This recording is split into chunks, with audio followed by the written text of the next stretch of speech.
Look, I wanted to play for you the president basically apologizing for America trying to colonize Cuba in the past, and then I want you to fill in the historical blanks here. I want you to listen to this specific comment by the president. Some of you have looked to us as a source of hope, and we will continue to shine a light of freedom. Others have seen us as a former colonizer, intent on controlling your future. Jose Marti once said, "Liberty is the right of every man to be honest." Today, I'm being honest with you.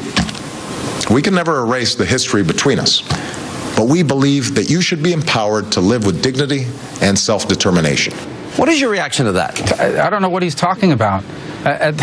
During the Spanish-American War, the United States fought on the side of the Cuban people for their independence from Spain. The U.S. remained after that for a period of time, and in 1902 turned the country back over to the Cuban people, which they had up until 1959 when Fidel Castro took over.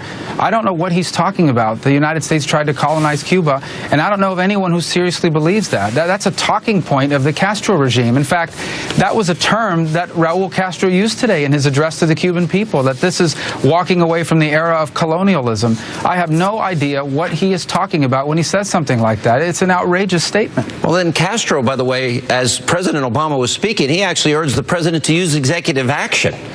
So he's now asking the president to act in an illegal fashion, in a way that's unconstitutional, to advance this agenda that helps his murderous regime. It's a very simple equation. You have a government that controls every aspect of society. You have a military. You saw Raul Castro today wearing his military uniform. Well, they have a military that basically controls the island and every aspect of it.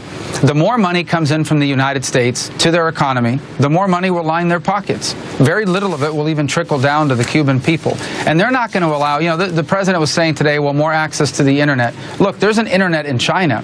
That doesn't mean you can go on any website you want. They restrict access to what the Cuban people can go online and see.